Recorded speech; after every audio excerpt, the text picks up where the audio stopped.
बिल्कुल।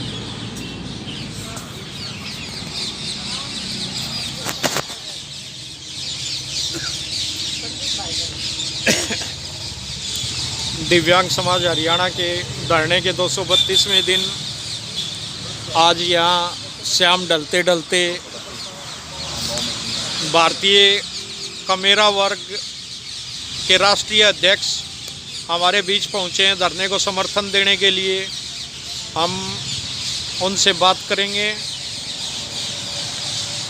नमस्कार जी। सर आपका नाम और पद नाम? मैं डॉक्टर महेश कुमार, राष्ट्रीय संयोजक भारतीय कमेरा वर्ग पार्टी। सर दिव्यांगों का धरना 232वें दिन में पहुंच चुका है और 18 सूत्रीय मांग पत्र भी आपके हाथ में है जिसे आपने देखा है, और जो संबंधित है कि दिव्यांग अधिकार अधिनियम 2016 को लागू करवाने के लिए, जो कि एक एक्ट है, और जो सरकार की योजनाएं चल रही हैं उसमें इस एक्ट में प्रोविज़न है कि 4%, 5%, कुछ योजनाओं में 4%, कुछ में 5 हमें बेनिफिट यानी लाभ देने का प्रावधान है। और उसके लिए हम 232 दिन से बैठे हैं। आज यहाँ समर्थन देने आए हैं आप, तो आप अपने समर्थन में क्या कहना चाहेंगे इस सरकार के प्रति? देखिए, हमारे साथ में पार्टी की प्रदेश की महासचिव डॉक्टर शालिनी हैं, जो समय समय पर यहाँ हमारे दिव्यांग भाइयों के इस धरने पर, जो 232वां दिन आज पहुँच गया है, समय समय पर यहाँ पर आती रही हैं। आज हमारी यहाँ कार्यकर्ता मीटिंग थी, तो डॉक्टर साहब ने कहा कि डॉक्टर साहब आप भी चलिए और उन साथियों से बात करिएगा। तो आज हम इस धरने पे पहुँचे हैं और जो आपका मांग पत्र है वो मेरे हाथ में है। और जैसा कि अधिनियम की बात कही, नोटिफिकेशन की बात कही, तो अधिनियम, नोटिफिकेशन, नोटिफाई कोई चीज़ हो जाती है और उसके बाद भी अगर उन चीज़ों को ना लागू किया जाए तो ये बिल्कुल असंवैधानिक है। ये सरासर जाति है उस वर्ग के लिए जिसके लिए अधिनियम बना है।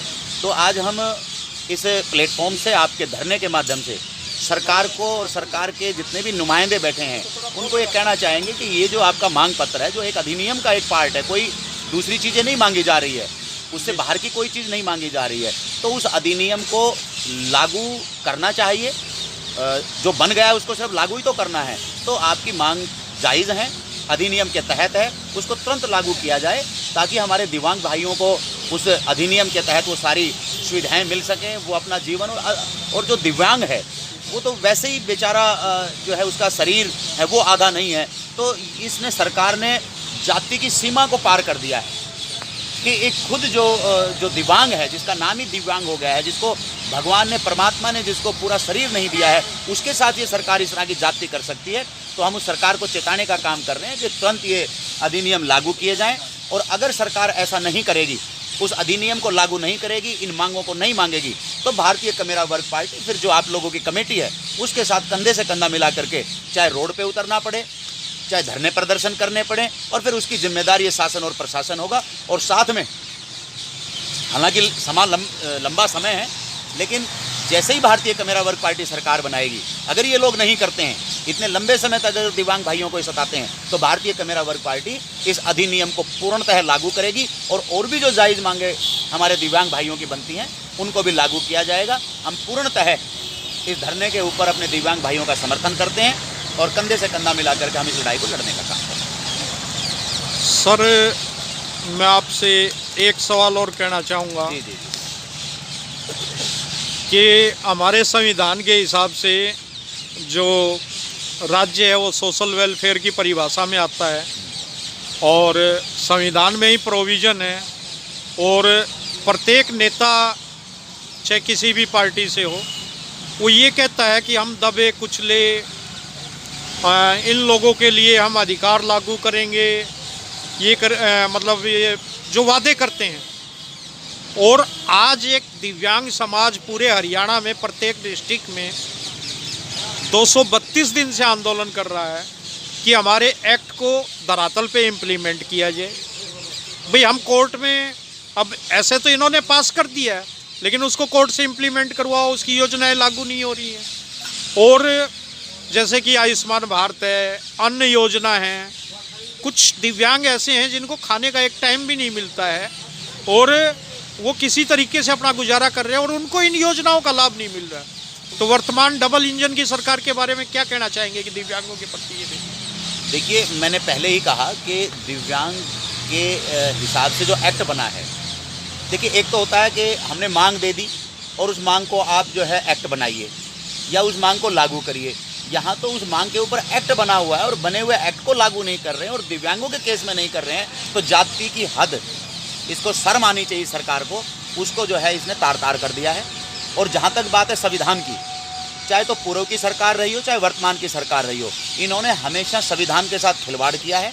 संविधान के अंदर समानता, हर एक पहलू पे समानता लिखी हुई है, लेकिन इन्होंने उस समानता से हट करके हमेशा असमानता को लागू करने का काम किया है। चाहे वो गरीबी और अमीरी की खाई हो, चाहे वो शिक्षा रोजगार की असमानता हो, तो ये संविधान को मानने वाले लोग नहीं हैं।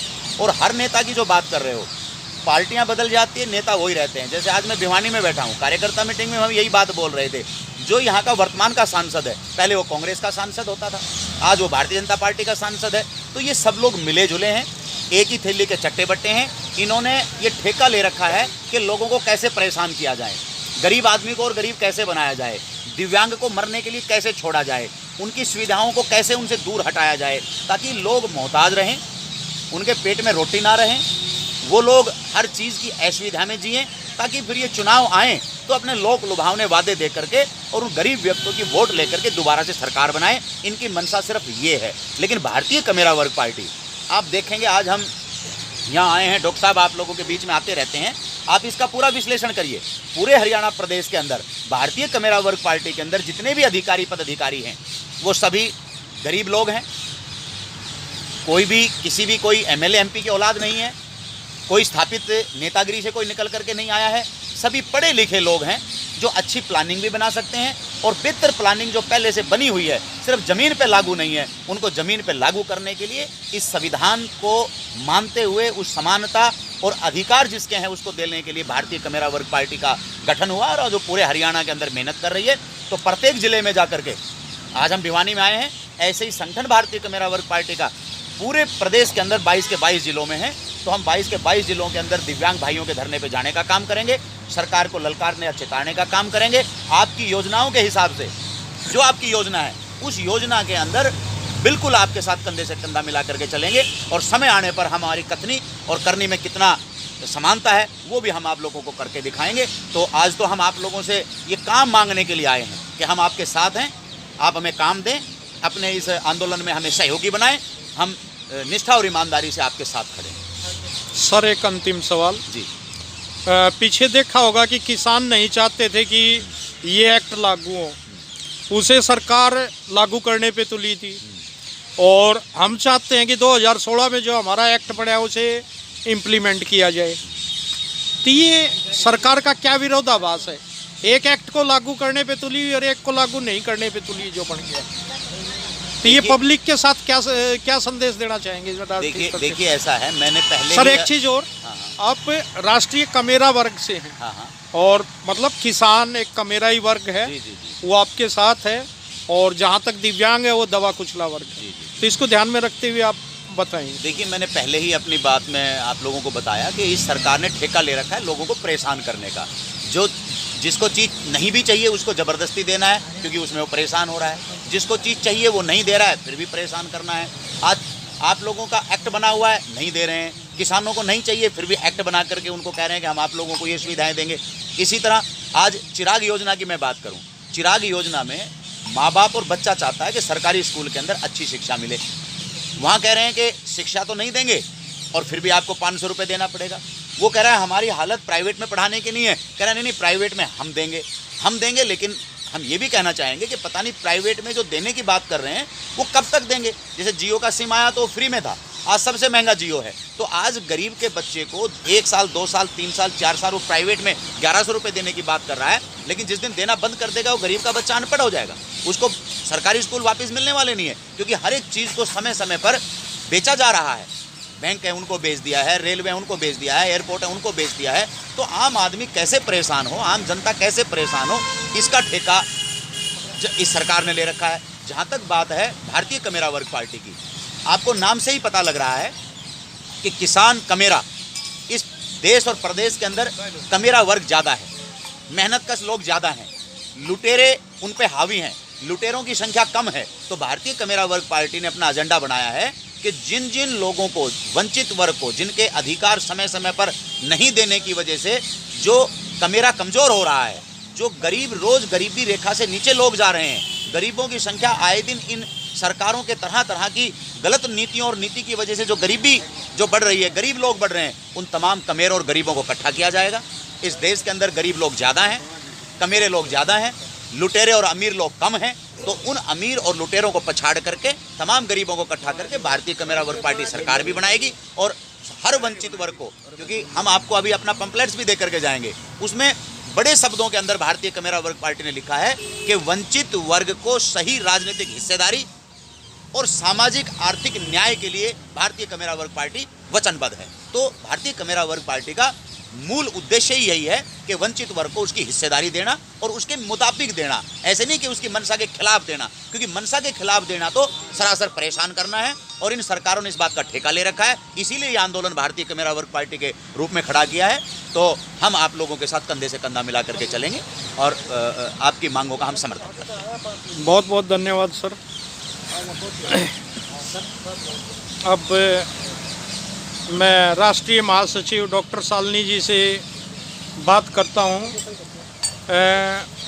डॉक्टर मैम, आप लगातार हम लोगों से जुड़ी हुई हैं और लगातार आपने एक एक पल को नोटिस किया है, तो आप इस अनुभव को कैसे शेयर करेंगी यहाँ सोशल मीडिया के माध्यम से? देखिए, जब से मैं यहाँ आई हूँ तो आई थिंक उस टाइम शायद 15-20 दिन हुए होंगे कि आप लोग यहाँ बैठे थे।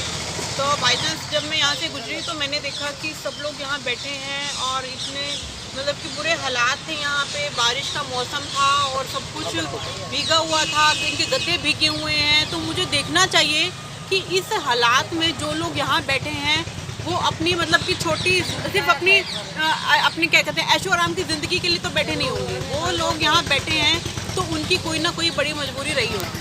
वो बड़ी मजबूरी, जैसे मैं आई हूँ, जब मैंने देखा है कि वो कोई ऐसी बड़ी मजबूरी, वो मजबूरी थी जिसके लिए एक्ट बना हुआ है, सरकार उसको दे सकती है तो, लेकिन सरकार उसको इंटेंशनली देना नहीं चाहती है। तो जैसे मैंने देखा कि मेरे जो दिव्यांग भाई हैं इतने टाइम से बैठे हैं, आज 232वां दिन है, लेकिन लगातार ये लोग बैठे हैं, अपनी मांगों को सरकार के सामने रखते हैं, प्रदर्शन करते हैं, एजिटेशन करते हैं, लेकिन नतीजा वही है कि जैसे ढाक के 3 पात। आप लोग देख रहे हैं, जो भी यहाँ पे बैठेंगे, जो भी इस रोड से गुजरते हैं, वो रोज़ देखते हैं कि दिन और रात जो लोग दिव्यांग होते हुए भी अपना घर बार छोड़कर, अपने बच्चों को छोड़कर यहाँ बैठे हैं, बारिश में भी, ठंड में भी, इस जंगल जैसे रूप में जहाँ पे जानवर कभी भी आ सकते हैं। पास में ही चिड़ियाघर भी है, मतलब रात को अगर सोओगे तो भी डर लगेगा कि कभी शेर की आवाज़ आ रही है, कभी चीते की आवाज़ आ रही है। इस सब माहौल में भी अगर दिव्यांग समाज यहाँ बैठा है, मेरे दिव्यांग भाई बैठे हैं, तो बहुत, मैं ये कहूँगी कि तो उनके पास ही कोई ऐसी दिव्य शक्ति है कि जो इतना सब कुछ सहन करके भी वो यहाँ बैठे हैं। आम आदमी यहाँ नहीं बैठ सकता है। अगर मैं मेरी बात करूँ तो शायद मैं भी अपना घर परिवार छोड़ के यहाँ नहीं बैठ सकती हूँ। तो इन सब के लिए तो मैं उनका बिल्कुल हौसला अफजाई करूँगी। लेकिन बहुत ही दुख की बात है कि सरकार जिन लोगों से वोट लेके जाती है वो लोग राजा बनकर महलों में बैठे हैं, लेकिन जिन्होंने वोट दिया है उनकी कीमत यहाँ पे रोड पे बैठने की है। तो ये बहुत दुख की बात है और मैं आज तक भी जो भी मेरे दिव्यांग भाई बैठे हैं इन सब की मांगों का समर्थन करती आई हूँ। ये लोग यहाँ पर किसी ऐशो आराम की ज़िंदगी को के लिए यहाँ नहीं बैठे हैं। ये अपनी रोज़मर्रा की जो इनकी सुविधाएं हैं, जो कि मूलभूत सुविधाएं हैं, जो अगर आम आदमी अगर किसी को देख ले तो एक्ट ना हो तो भी स्पेशल उनके लिए एक्ट बनाया जाना चाहिए। लेकिन संविधान में उनके लिए एक्ट बना हुआ है। एक्ट बनने के बावजूद भी अगर सरकार उनको सुविधाएं नहीं दे रही है तो ये बिल्कुल असंवैधानिक है। मैं इसके बिल्कुल खिलाफ हूँ। अगर ये सरकार यही चाहती है तो हम बिल्कुल सरकार के खिलाफ प्रदर्शन करने में मैं दिव्यांग भाइयों के साथ हूँ। मैडम, मैं आपसे एक सवाल और पूछता हूँ। लोकतंत्र, सभी को अपनी आवाज़ रखने का एक प्रावधान है। राजतंत्र को हटा के लोकतंत्र हमने लागू करवाया और कहीं न कहीं ये आभास हो रहा है कि राजा के पास भी जाते थे तो एक बार फरियाद लेके तो सुन लेता था। तो ये लोकतंत्र में जो 8-8 महीने ऐसे निकलते हैं उसके ऊपर क्या कहना चाहेंगे कि वर्तमान सरकार के बिल्कुल, बारे देखो में? वर्तमान सरकार सिर्फ नाम दिखा रही है, एक नाम की आड़ में वो अपने आप को छुपा रही है कि जैसे कि लोकतंत्र है। लोकतंत्र तो संविधान ने बना दिया कि भारत एक लोकतांत्रिक देश है। ये संविधान में शायद पहली लाइन होगी कि भारत एक लोकतांत्रिक देश है, लेकिन इस सरकार ने क्या किया है, उस संविधान की आड़ में इन्होंने अपना राजतंत्र, अपनी तानाशाही चला रखी है। ये सरकार सीधा सीधा सा चाहती है कि लोकतंत्र है, सब लोग वोट करेंगे, हम डायरेक्टली इनडायरेक्टली हम बन जाएंगे। तो सरकार को किसी भी तरीके का डर नहीं है। वो डर क्यों नहीं है? क्योंकि उन्होंने इन सालों में ऐसे हालात पैदा कर दिए हैं। क्योंकि संविधान का क्या है? संविधान है कि सबको बराबर का अधिकार है, वो कोई भी कास्ट है, कोई भी धर्म है, कोई भी मजहब है, सबको समान अधिकार है। ये संविधान का मेन उद्देश्य है। लेकिन ये सरकार क्या चाहती है? सबसे पहले आपको धर्म के नाम पे लड़वा दो। बट मैं सबसे यही पूछना चाहूँगी, जब भी किसी की कोई मजबूरी होती है तो क्या आप सबसे पहले ये देखते हो कि मैं किसी धर्म वाले के पास जाऊँ या किसी और के पास जाऊँ? ये धर्म और अधर्म तब याद आते हैं जब इंसान सुख में बैठा होता है, लेकिन जब दुख में बैठा होता है तो सबसे पहले इंसानियत काम आती है। तो मैं बिल्कुल इस बात के खिलाफ हूँ कि धर्म और अधर्म को आप याद करोगे। ये उन लोगों के काम है जो बिल्कुल आराम से बैठे, उनको ये करना होता है कि सामने वाले लोगों को हम लड़वाया कैसे जाए, हम उनसे वोट किस नाम पे लें। जो आपको ये बोल रहे हैं कि हिंदू धर्म है, वो देखना कि वहाँ पे मजार पे भी बैठे होते हैं अपने वोट के लिए। तो वो लड़ाई सिर्फ आम आदमी के लिए है। वो आम आदमी को इसमें उलझा के अपनी तानाशाही चलाना चाहती है। और रही बात लोकतंत्र की, तो ये सरकार लोकतंत्र नहीं चाहती है, ये सरकार राजतंत्र ही चाहती है। वो राजतंत्र भी कैसे, वो अपने आप को उन्होंने एक प्रोपेगेंडा बनाया है कि राजतंत्र कैसे आएगा।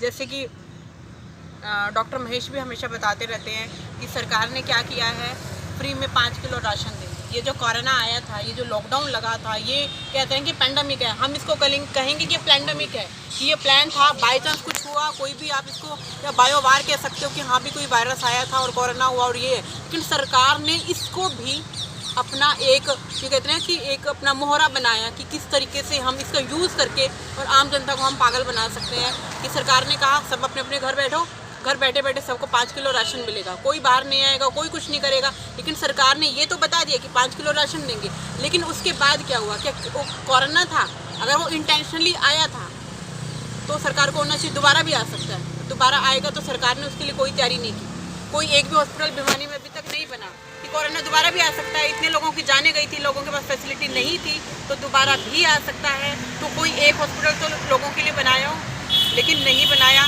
क्योंकि उनका मकसद ही कुछ और है। वो लोगों को उलझा के इस लेवल तक लाना चाहते हैं कि वो क्या करोगे, मरोगे या वोट दोगे?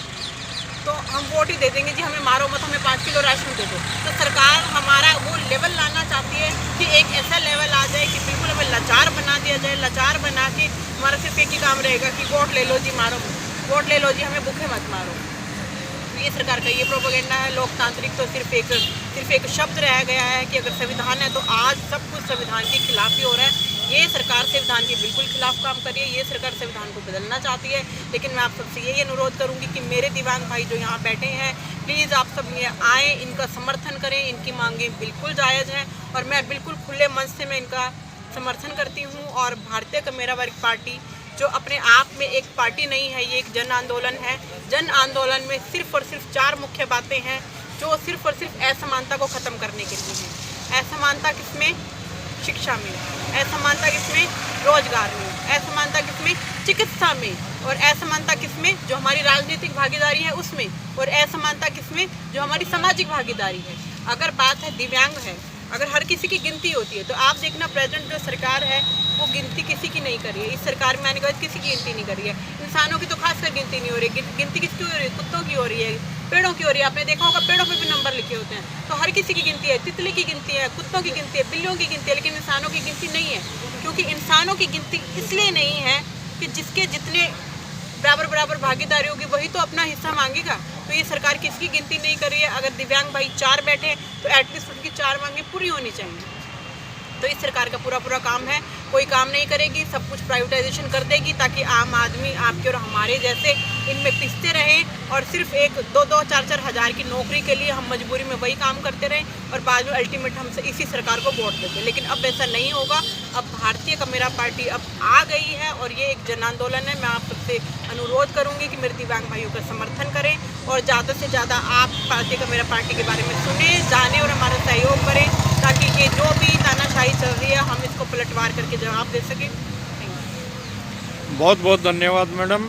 कि आप हमेशा ही हमारे साथ जुड़ी रहती हैं और हमें एक परिवार की तरह मानती हैं। और मैं जब भी देखता हूं कि आप यहाँ से निकलती हैं तो कभी भी आप बिना रुके नहीं गई। ये आपकी एक खासियत, आपके परिवार की खासियत, और मैं आपको लगातार समर्थन के लिए दिव्यांग समाज हरियाणा की तरफ से आपको धन्यवाद देता हूं और हार्दिक शुभकामनाएं देता हूं कि आप राष्ट्रीय स्तर पर पहुंची, महासचिव बनी और पार्टी ज्वाइन करने का और ये पद संभालने का। और हम आशा करते हैं कि इस पद पर बैठकर आपने जो धरातल पे हमारी एक एक समस्याओं को बहुत नज़दीकी से पढ़ा है और उनके समाधान के लिए भी काम करेंगी। प्रत्येक कमेरा वर्ग, किसान वर्ग और दिव्यांग वर्ग, गरीब मजदूर वर्ग। तो हम इसी उम्मीद के साथ आपको बधाई देते हुए कहेंगे कि आप हमेशा, आपका भविष्य उज्जवल हो। धन्यवाद।